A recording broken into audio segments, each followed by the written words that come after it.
Let's go, girls. Come on. From New York City to Los Angeles, Powered Up with Beck and Franklin is giving women of all ages permission to live the life they've always dreamed of. Why live in black and white when you can choose the brilliance of 3D and Technicolor? Each week, Sandra, Beck, and Linda Franklin and their high-powered guests will be here to cheer you on, to share their challenges, their successes, and what they've learned along the way. It's all about women supporting women. The stories and practical tips on sex, beauty, money, and so much more are designed to help you reconnect to the powerful woman you are. Fabulous knows no limits. Now it's time for you to expand your boundaries. Here are Sandra Beck and Linda Franklin. Hey ladies, this is Sandra Beck and I'm here with Linda Franklin, and we've got another great show in our spirituality series. Linda, all of our shows are great shows. Oh, you bet. I mean, I'll tell you one thing. They have done a world of good for me. So if I'm any judge of our audience, I think that they're very healing. And healing is a very good word. Healing is a great word. I think, one of the things that happens when we embark on our spiritual journeys, and that may happen in your 20s, 30s, 40s, 50s, 60s, 70s, 80s, or in my dad's case, almost 90s, it's the right time when it's your time. And if you're listening today, it's because it is your time. And I found, Linda, I read a lot of scholarly books about spirituality and religion and things in college. And then, after I would always pick things up, but really they kind of bounced off my brain like rubber balls. And it's only until recently that a lot of this stuff is starting to make sense to me. And I don't think you can force a spiritual journey. No, and I think it's experiential. I mean, you can read and read and read, but you have to feel it. You have to even notice how you feel, how your body feels when you're either reading something that really resonates with you, or you're listening to a tape that really resonates with you. I know for me, it really just calms me down. And when something just calms me down, I know I'm in the right place. See, and for me to know I'm in the right place, I have to understand it. I don't have to truly, fully understand it, because I think a lot of with this spirituality, or when it comes to God and faith, you just have to, go to faith or, make a choice at some point. But if it, like a lot of times I don't understand the terms, and it sounds so silly. We have a guest today, Mitra Rahbar, who wrote the book Miraculous Silence. And, it's a journey of illumination and healing through prayer. And I really sat down, Linda, when I looked at her book going, what is prayer? Because, recently I was in church. I go to a really nice church in Valencia out here in California, very progressive. And the pastor said, we're going to sing today. We're going to sing our prayers. And it never occurred to me, raised a Catholic, going to church for 40 some odd years, Linda, that a song was a form of prayer. I really didn't get that. And when I read Mitra's introduction, she talked about the Native Americans. And, I used to have a place out in Flagstaff, a weekend place. And we used to pop over to the Grand Canyon, the kids and I, and hike and have a lot of fun. And sometimes, the Native Americans would be there doing their dances and stuff. And I would sit there, enjoy it, dig it, like the music, like the drums. But I never really thought of it as a form of prayer. And for music and dance to be considered a form of prayer was really eye-opening to me, somebody who sat in church for 40 years. Yeah, no, and chanting, with the Buddhist, chanting is another form of prayer. I'm really thinking anything that puts you in this lovely place and opens up your heart is a prayer. I mean, I don't think it has to be that closely defined. I think it's something that, and everybody's different, so whatever works for you is a good thing. Well, I'm so glad you said that because you use this word open heart. For the last 3 years, Linda, publishers have been sending me books, and I'm sure it's the universe sending me a message, but, have an open heart, open your heart, how to open your heart, clear out your chakras, open your heart. Even in yoga this morning, Kathy, my Iyengar yoga teacher is like, Sandra, she's like, now breathe and open your heart. And I'm like, crap, if I know how to do that. Like if you could give me a can opener, maybe I could open my heart. But it's like one of those terms that everybody says that you don't get till you get. Right, and and I'm certainly not one, because I'm not an expert in this area, and I believe that in a lot of areas my heart is still closed, but in some ways it is opening, and we talked about it last week when I with my dog, because it's such unconditional love that when I look into her eyes, I can viscerally feel my heart opening, because she's just so wonderful. She's just such a loving, sweet little thing. That's meant a lot to me, because she's helped crank it open, and and I don't think it matters what it is. And and it's not always. It's just on those occasions. But when you feel that, oh my God, heaven on earth, I think that is an indication that your heart has opened for that moment. And I think it's beautiful. See, you're so spiritual. I'm so literal. I was laying on the mat in yoga trying to breathe my ribs open farther. Like, I truly was. I was like, oh, I can feel my ribs and my armpits expanding. And I'm like, ooh, my heart is opening. And, but then I do get caught in the minutia. I am a person who somebody has to say, okay, to open your heart. Like one of the things Mitra does in her book that I really like is it's kind of like the User Stupid prayer book. Here are your mantras. Here's your positive visualization. You want to use stones or candle, this is how you do it. Because some of us need a little more help, Linda. Well, but so I say it's with my dog. Here you have two beautiful boys that are just wonderful children. And when you sometimes look into their eyes, or they come and give you a hug and say, I love you, Mom, don't you feel that opening, that, this is the best thing I've ever experienced? Do you? I'm not putting words into.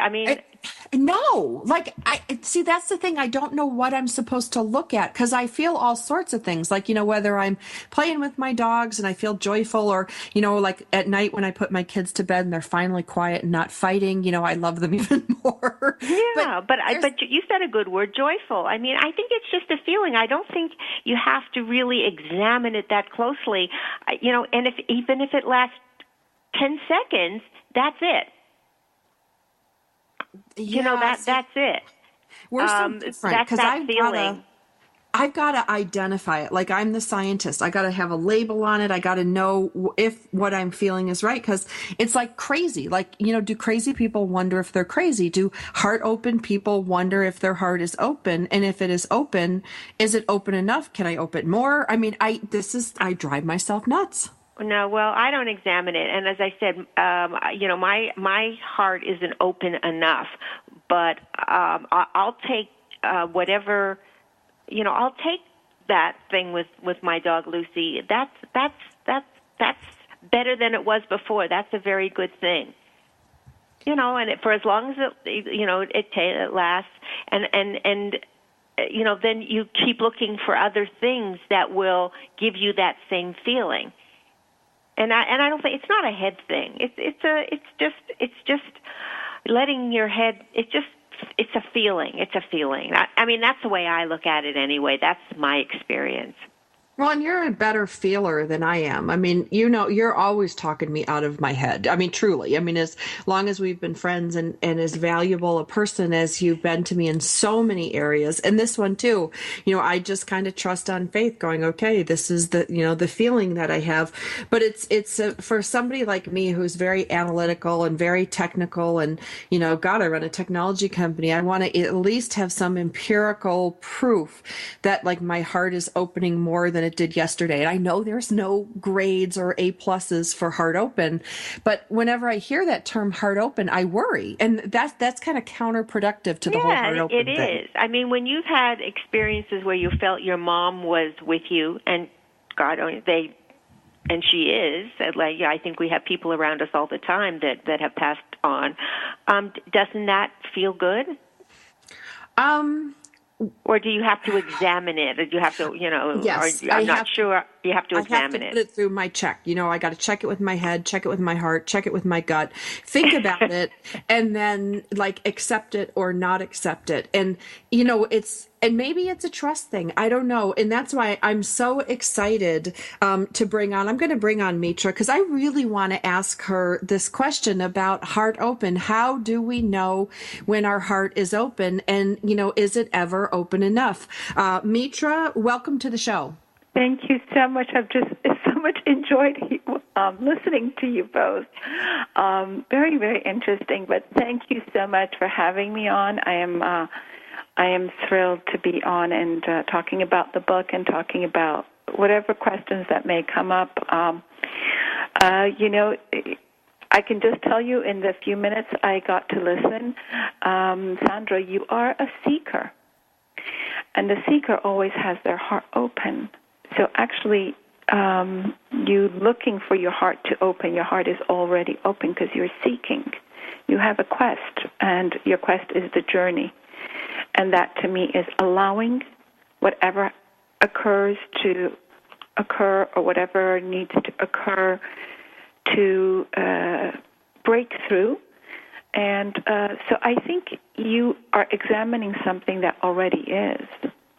I think what has happened has already happened. I can even tell in the resonance of your voice. There's a lot of warmth to your voice. There's a lot of deep yearning to your voice, and that's like the mystic, like what we think of as the mystic, the person who sits in, reverence for God or the beloved, whatever you want to call that. That there's a yearning in the voice. There's a yearning for more and more, and you have that yearning. So I don't know what you label as open heart, but one of the things for open heart is to seek, and you are a seeker just by you being open and reading and wanting more and seeing it, and, the head and the heart are interesting. The wisdom of the head is in the heart. Mitra, I'm going to have to cut you off. I'm sorry to take you to commercial break. I wanted to give people a taste of what's coming up. You are not going to want to miss this in-depth interview with Mitra Rahbar. She's going to talk more about her book, about being heart open, and I already love her with this. I'm a seeker, and we're going to seek more when we come back from the break.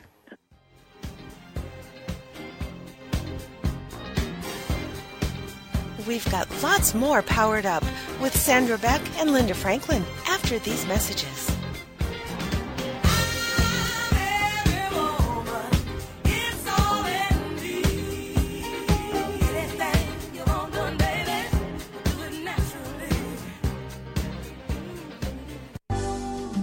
This is Uncommon Sense for Leaders, a forum for exploring leadership from the intellect, the heart, and the spirit.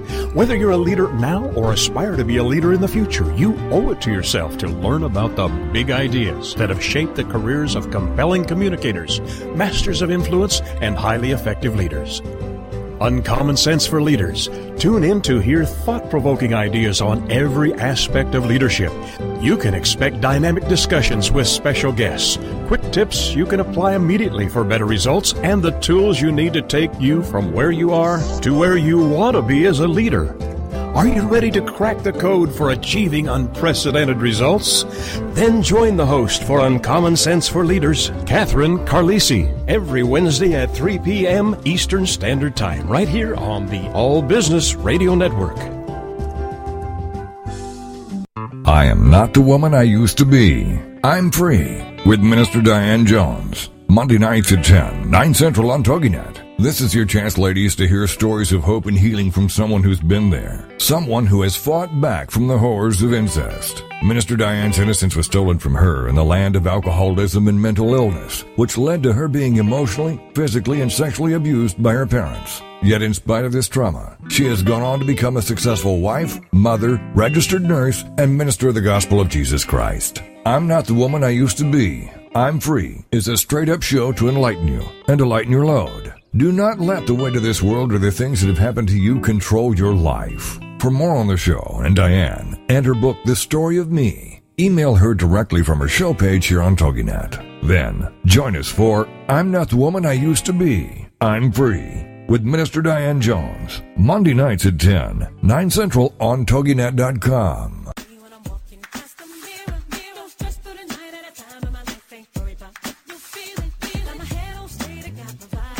We're back with Sandra, Beck, and Linda Franklin. Here's more Powered Up with Beck and Franklin. Hey, ladies, this is Sandra Beck, and I'm here with Linda Franklin, and we are visiting today with Mitra Rahbar. Now, Mitra's book is really cool. You know, Linda, every time I get a new book from a publisher, I have to touch it. Like, I have to touch the cover. And this one, for those of you who love books, this is a really yummy book because it's got cool paper on the inside, and the cover is just, you feel good. Like, you know, I get probably 100 books a week, you know, when I'm doing the radio shows, Linda. And this one is one of those ones that, oh, this is a keeper. This is not only words, but it's a work of art, too. Well, that's because you're a seeker, Sandra. I am. I want to hear more about that. Before we went to commercial break, Mitra, you talked about me being a seeker. And can we talk a little bit more about what a seeker is? And then what about our non-seekers? Oh, you know, I think deep down, all of us are seekers in a way. So when people tell me that they're not seekers at all, or they're not interested in anything in the metaphysical world, to be honest, I don't really believe it. I think deep down, where there's that part of us that is so sacred to us and so quiet to us, I think deep there in the breath is the seeker. Now, some people, more they seek, and it's more, we can hear it more, like you are asking, you have a quest, you are going to yoga, you are reading the books, you're trying to unravel yourself. And the seeker creates the unraveling process. It's constantly searching for unraveling, so it gets to that really beautiful, precious part of the soul, the core.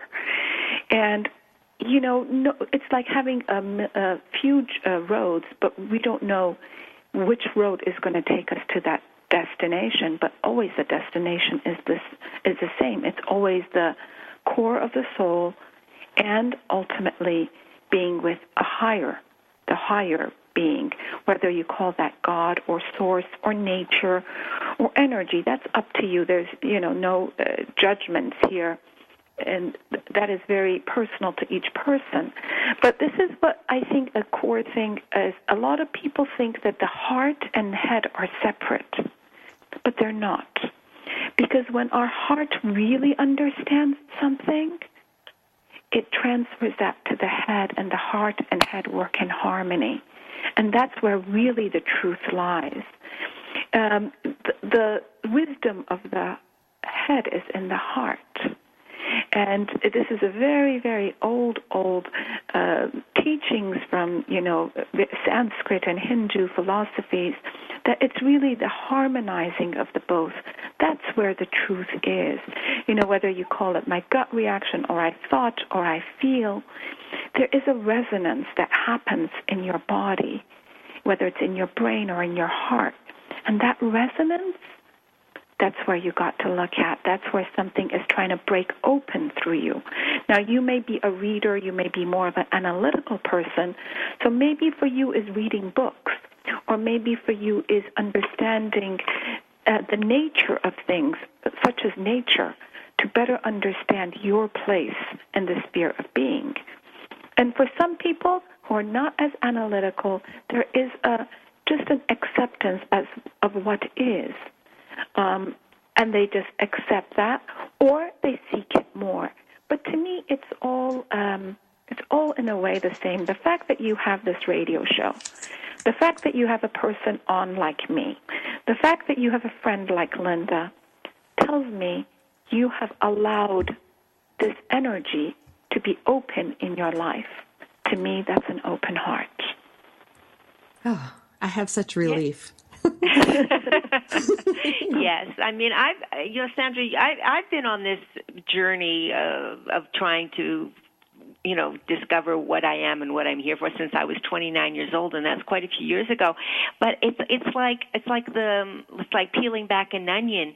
You just it's layered and layered and layered and layered, and what I thought I knew at 29 was just like a little speck, and then and not that I know that much now, but the more I read, the more I meditate, the more I hear stories and have these wonderful guests on, it just becomes clearer to me. And one thing it's doing for me is it's taking away a lot of my fear of what happens after we're not here anymore, and of people dying, or that is like a gift to me that I'm really not afraid anymore, or let's say less afraid than I ever was before, because it makes sense to me now.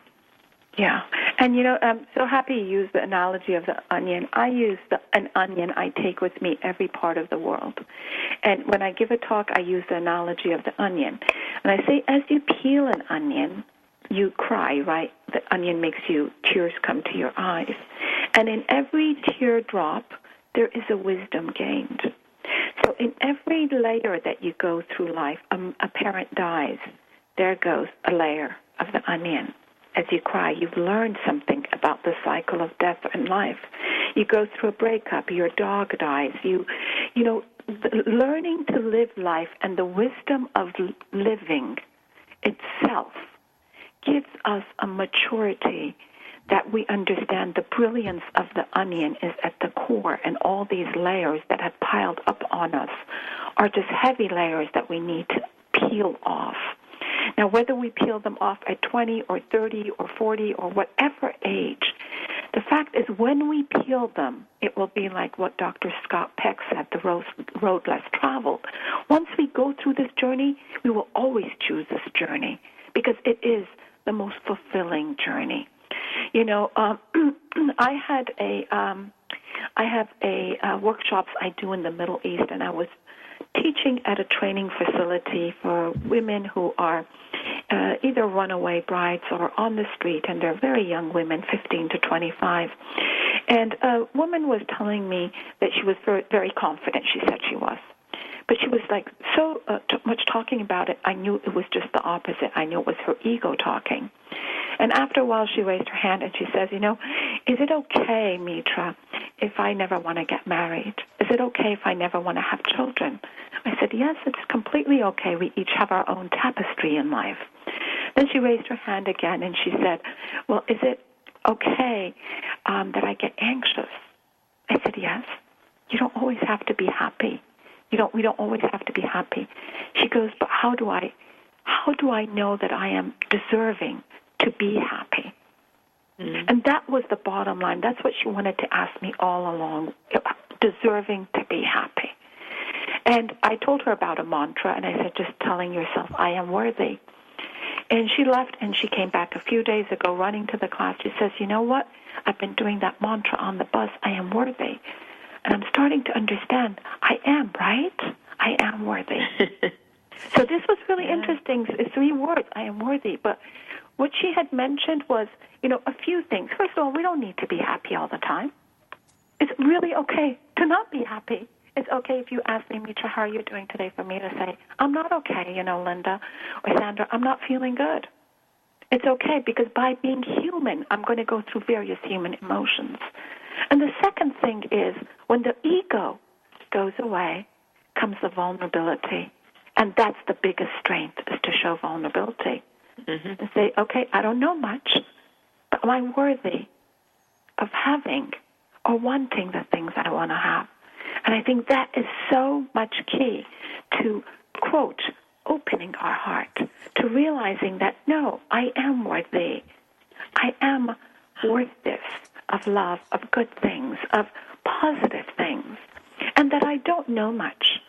And every step I take, I will probably learn more because I'm not going to take a step back. I'm taking a step towards the final destination, So I think those are key things.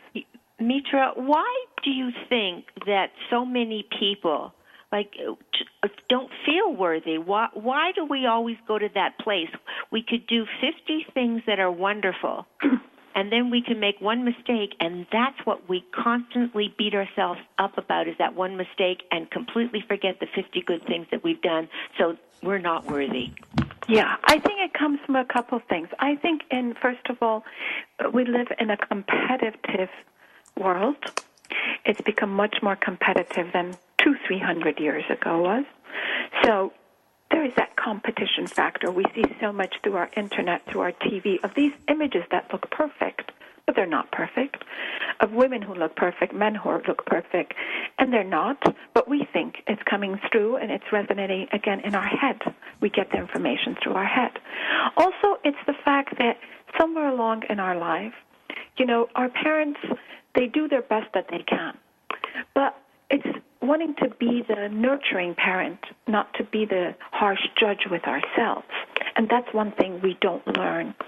We don't learn that we should take out I can't and you shouldn't and you wouldn't, and replace that with you can and you should and you would and you're worthy. It's a talking to ourselves that people around us have talked to us in a way many times that, all this perfectionist syndrome that especially so prevalent in the Western world and industrial societies, getting everything perfect, being of a certain age, getting married, having children at a certain age, having a career at a certain age, all these things at a certain age. And if we fall short, being a certain weight and a certain whatever, then we feel we fall short. There's something wrong with us. Where the truth of the matter is we have created those things, and those are myths. None of them are true. And there is no age to happiness, and there's no age to self-worth. It's ageless. Mitra, I need to take us to commercial break, but I want to tell everybody we're halfway through the show where they can buy your book. I think you can pretty much buy it wherever books are sold. The book is Miraculous Silence, and Mitra's name is spelled Mitra, M-I-T-R-A, Rahbar, R-A-H-B-A-R. The book is put out by Tarcher, and it's a beautiful book. It also, I think, would make an exceptional gift, and I want you guys to know no payment was received to promote this book. It just totally dig it. This would be a great book for any of your girlfriends going through a divorce, losing parents, losing their children, losing their dog. Anybody going through life change can really benefit from this book. And I don't care what country you're from or what religion you follow. When we come back from the break, we're going to visit more with Mitra Rahbar and her book, Miraculous Silence.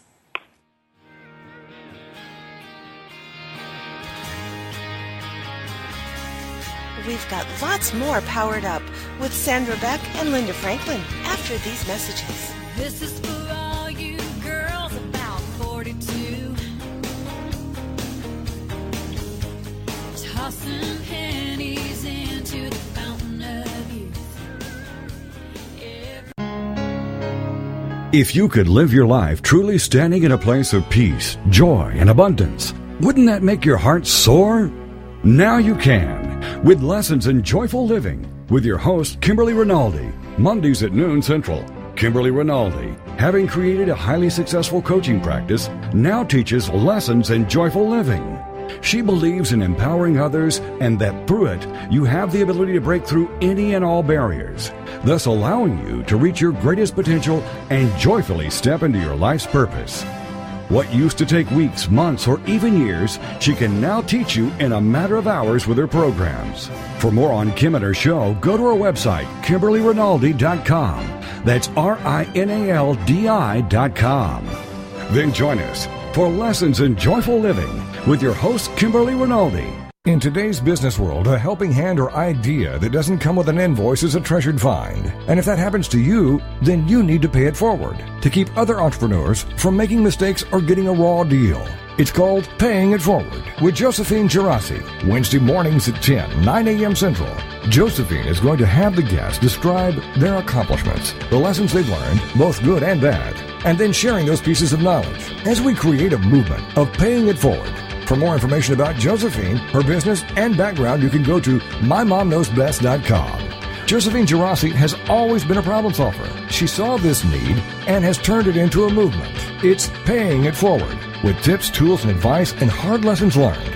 These pieces of knowledge can make a huge difference for you, your business, and others. So join us for Paying It Forward with Josephine Girassi, Wednesday mornings at 10 a.m., 9 a.m. Central on TogiNet.com.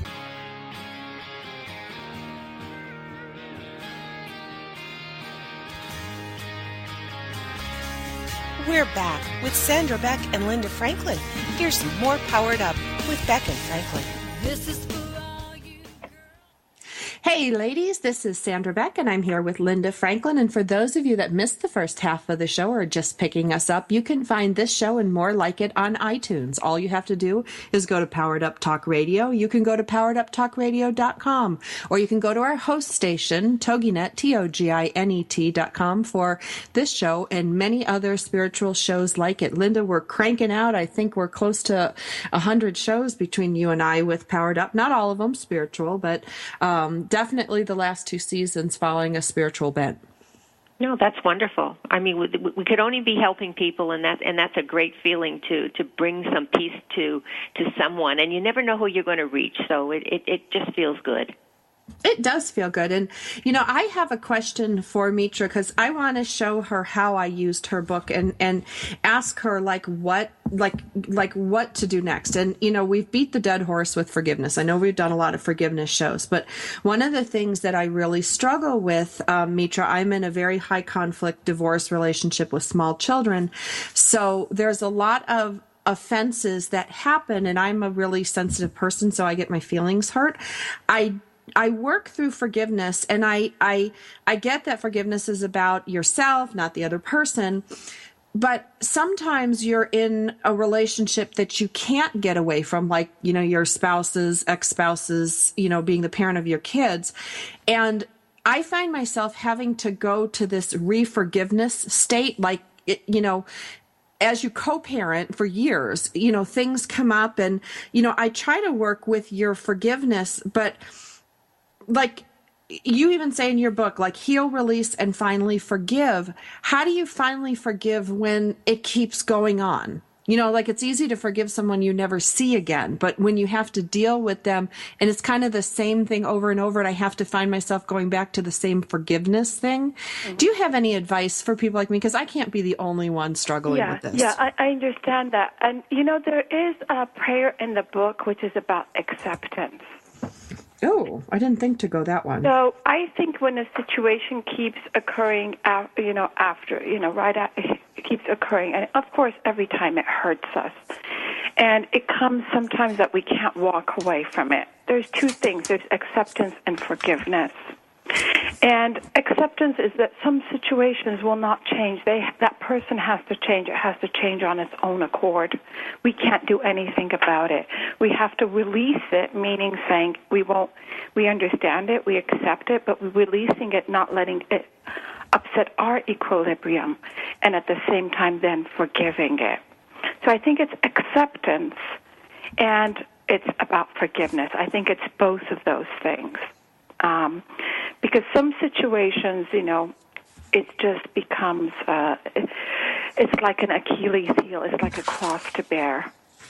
And we have to bear it, but maybe bear it with more gracefully as we come to an acceptance of it.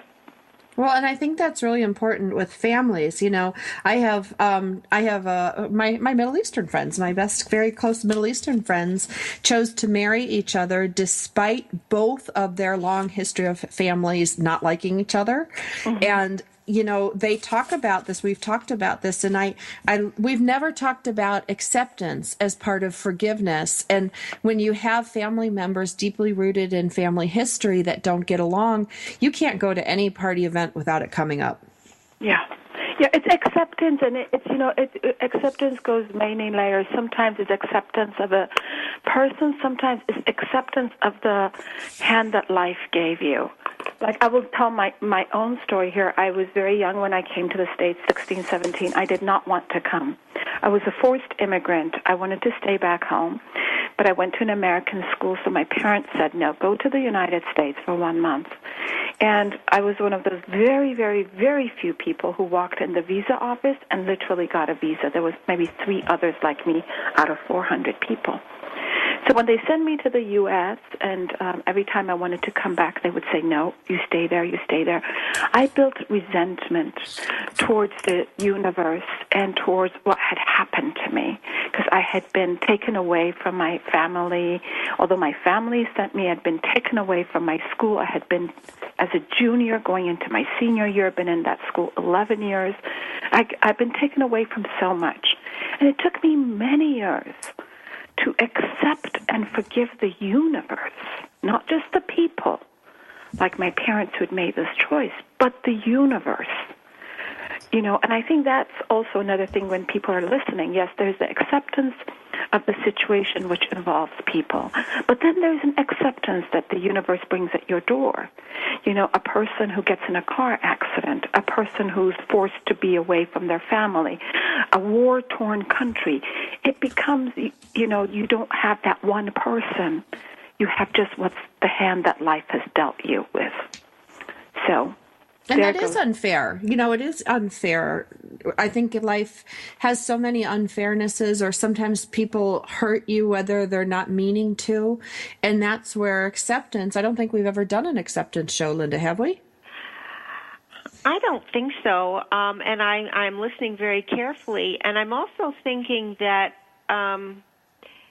when things happen that that you don't particularly like, or that you don't feel like you have any control over, the way I'm thinking now is that it's my soul's journey. I have to go through this to come out the other end to learn something new. Wonderful, yeah. That's completely true. We would not be who we are, each one of us, if we had not gone through what we had gone through. And in every experience, there is the learning experience. Sometimes hard, sometimes maybe very difficult for the soul.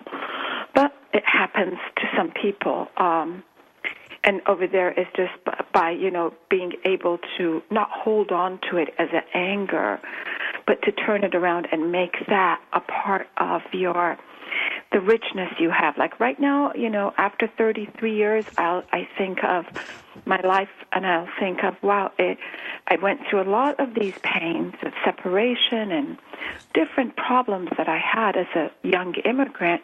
But now I think of the richness that I have. I've not only have the Middle Eastern culture, but now I know the American culture. I have friends there. I have friends here.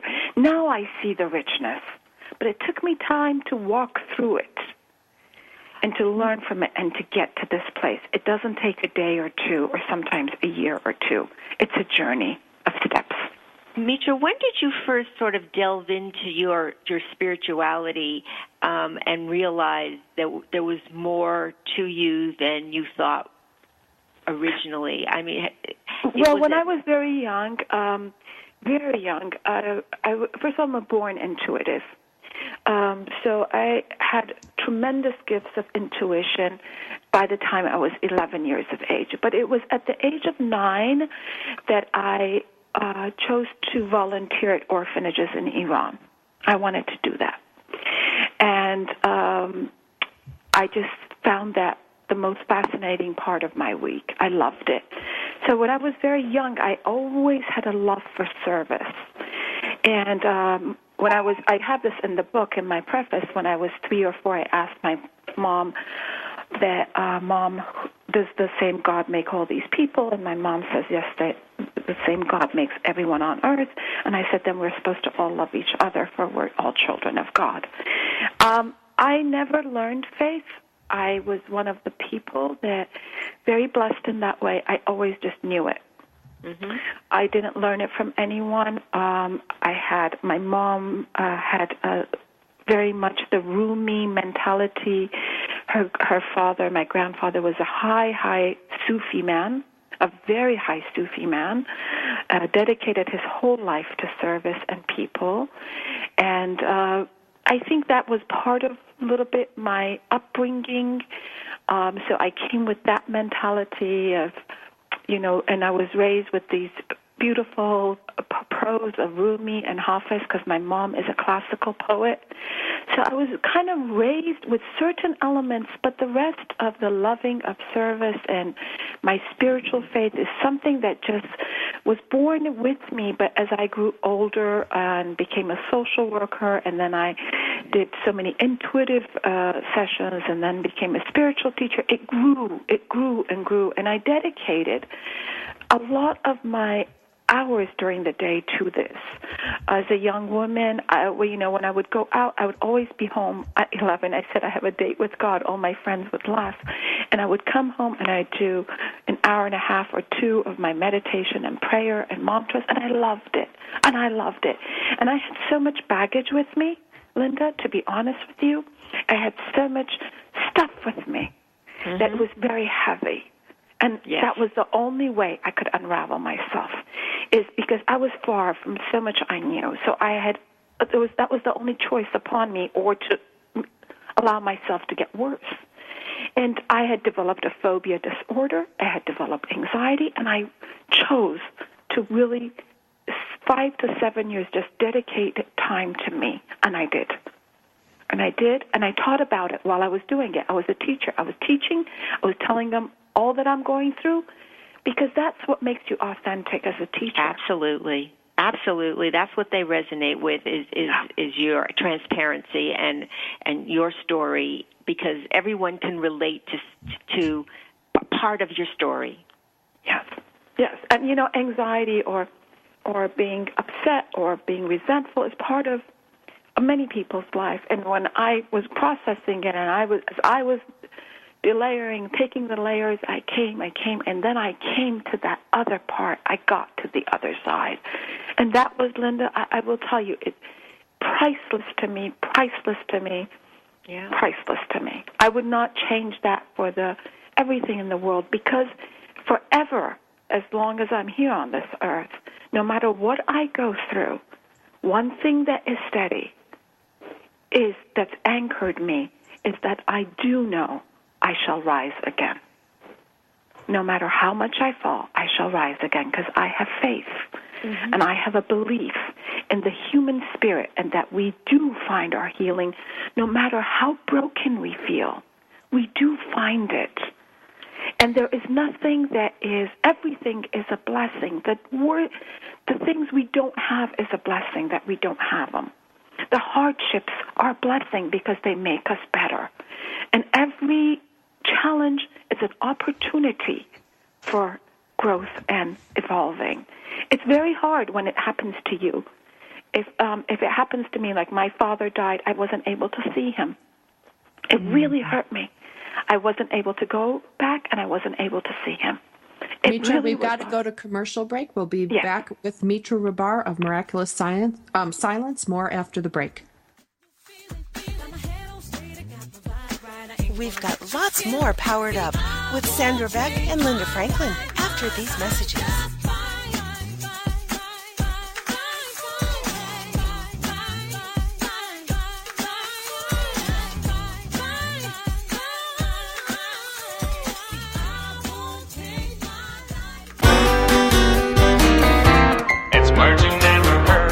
This year's Super Bowl will air in 180 countries, and with that infamous coin toss for one day, most people will toss out their New Year's resolutions to lose weight. The Super Bowl accounts for 7% of an entire year of chicken wing sales. 48 million Americans will opt for having food delivered, with pizza franchises seeing their sales double on game day. Domino's alone looks forward to selling over 11 million pizzas on Super Bowl Sunday.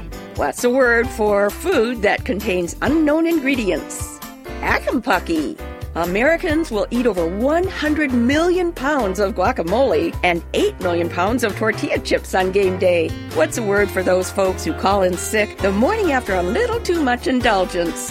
Arfarfanoffs. It's words you never heard. I'm Carolyn Davidson, and you can have fun challenging your words you never heard vocabulary with my free app, Too Funny for Words. LinkedIn. It's a great tool and a great way to do business in today's social media driven world. And Carol McManus is the LinkedIn Lady with the LinkedIn Lady Show, Tuesday and Wednesday afternoons at 4 p.m. Eastern on allbusinessradionetwork.com. The LinkedIn Lady Show is designed to inform, inspire, and educate businesses. Every social media site has a specific demographic, personality, and purpose. And the LinkedIn Lady will interview a variety of guests, such as business owners who can showcase their business and talk about how they use social media, such as Facebook, Twitter, YouTube, Google+, Pinterest, and of course, LinkedIn. For more on Carol and the show, check out her website, LinkedInLady.com. As trends change and new applications become available, the LinkedIn Lady Show will bring that information to you in an easy-to-use, fun, and engaging way. Every Tuesday and Wednesday afternoons at 4 p.m. Eastern, it's the LinkedIn Lady Show with Carol McManus on allbusinessradionetwork.com.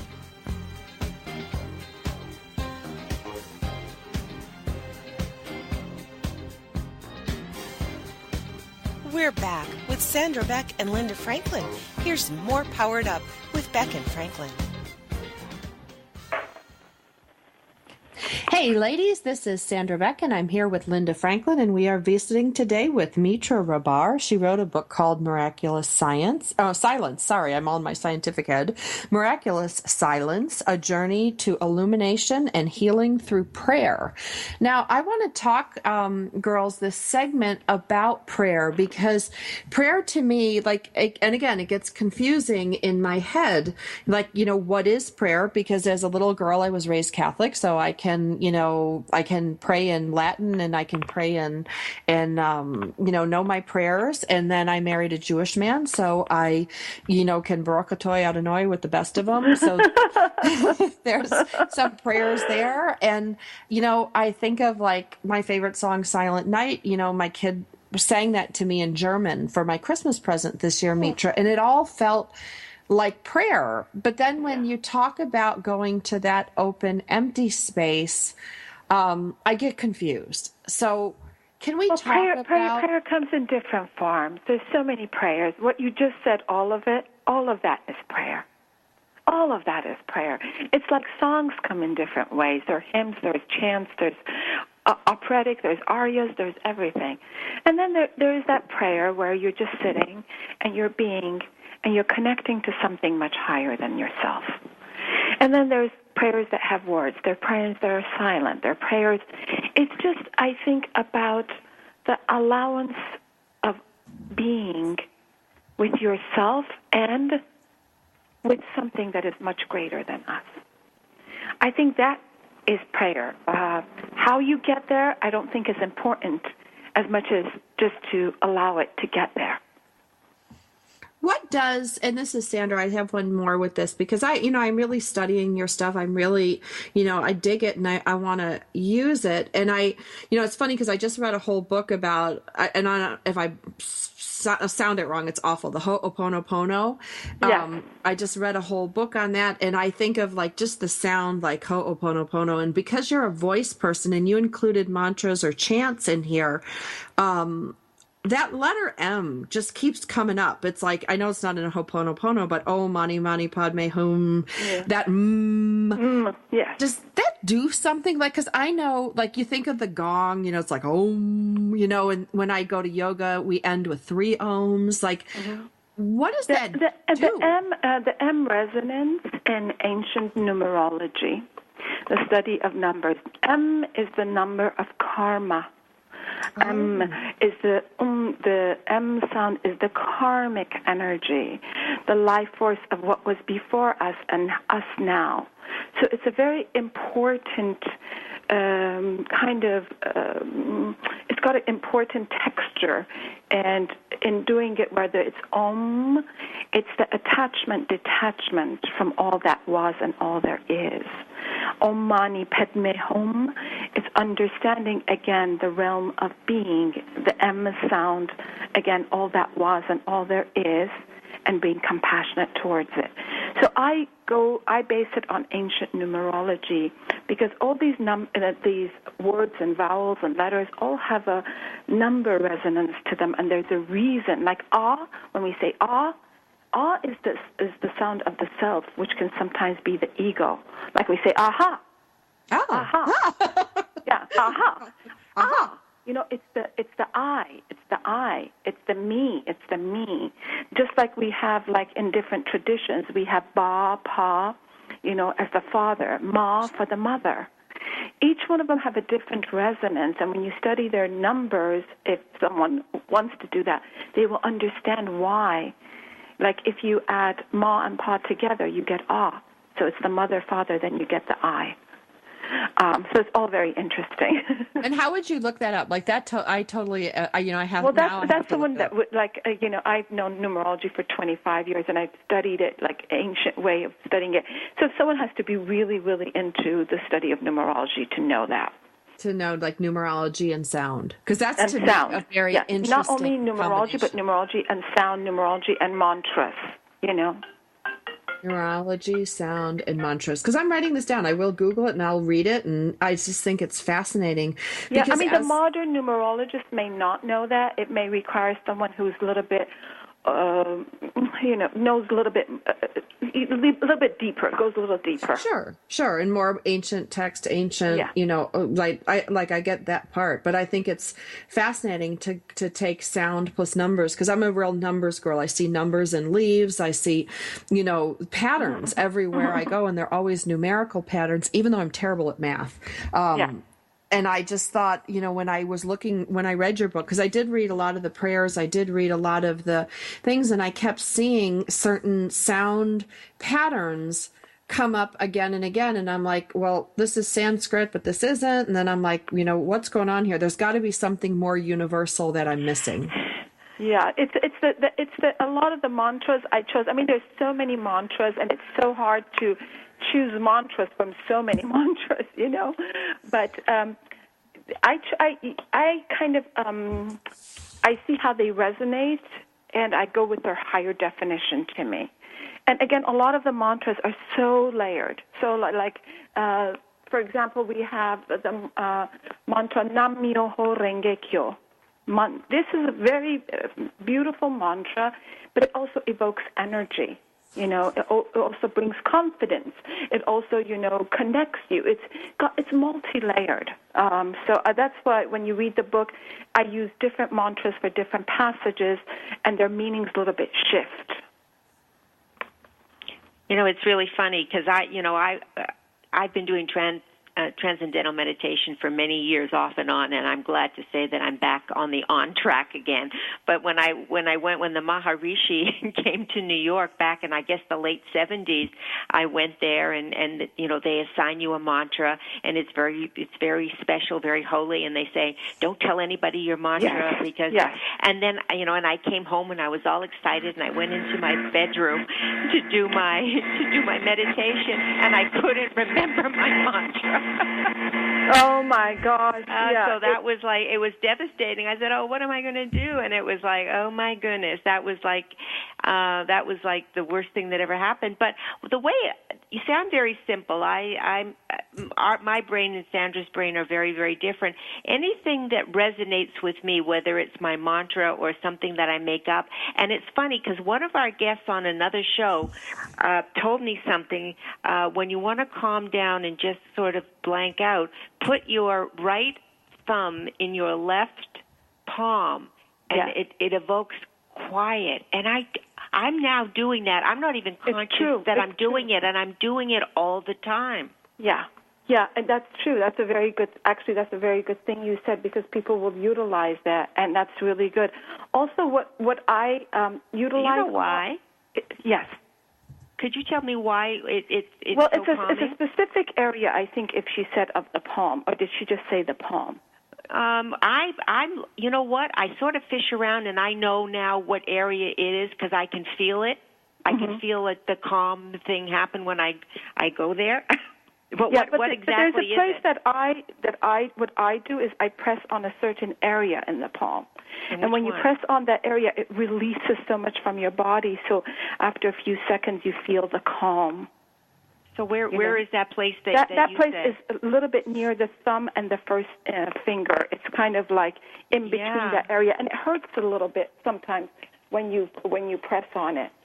So that's where I usually go. Because sometimes I just fish around, and when I go to that place, it feels best, so I stay there. Yeah, very good. And one thing I do, which really works for me, is the breath. So what happens is, like, if I'm stuck in traffic or something that's just a little bit making me feel anxious, I take a breath in, I hold it for 4 counts, and then I release it through my mouth, not through my nose. So if a sigh needs to come out, the sigh comes out. Yeah. And then I do it 2 times, and then the 3rd and 4th time I do it for 8 counts. And I hold the breath. I inhale and hold the breath for 8 counts. And then I release it. And then I go to 12. And then by the time I'm at 12, I'm completely relaxed, like you've had a glass of wine. Yeah. No, I think that everybody has to find their thing, whether it is the breathing or the mantra or the thumb in the palm. But whatever works for you is good. It's okay. It's not wrong. Yes, it's not wrong. There is nothing that is wrong if it creates a calm in you, then it's fine. Then it works. So if I go on YouTube, like I'm a big YouTuber, and I love, like, at night when I can't relax, I will pick like some YouTube video, like, and now I'm going to go look up mantras because I'm so excited about these things. Can you damage yourself with the wrong mantra, or if it feels okay, you're okay? Because I always wonder if they're like brainwashing me.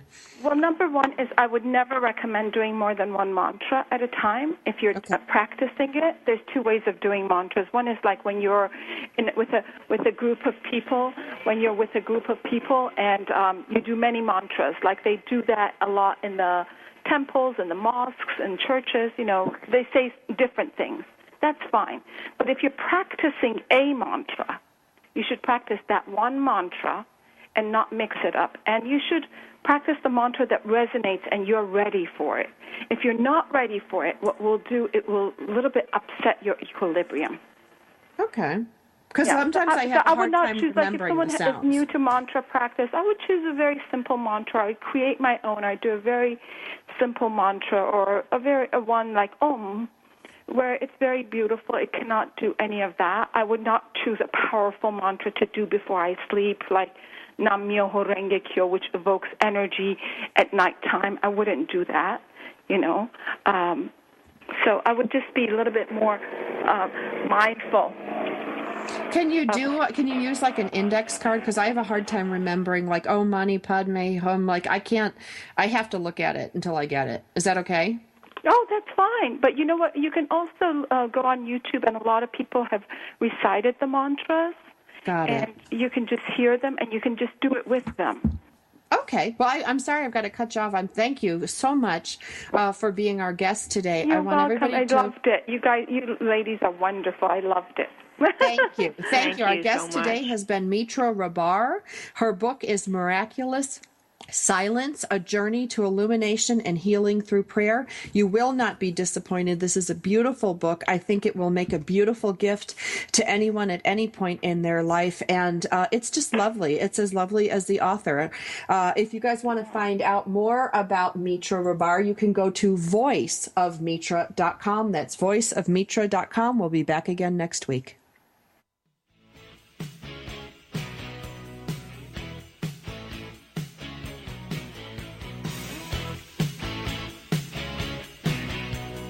We're so glad you joined us for Powered Up with Beck and Franklin. Sandra Beck, Los Angeles-based single mother and technology company owner, knows what it's like to be fit, funny, and fantastic in your 40s. Linda Franklin, a New Yorker with a successful marriage and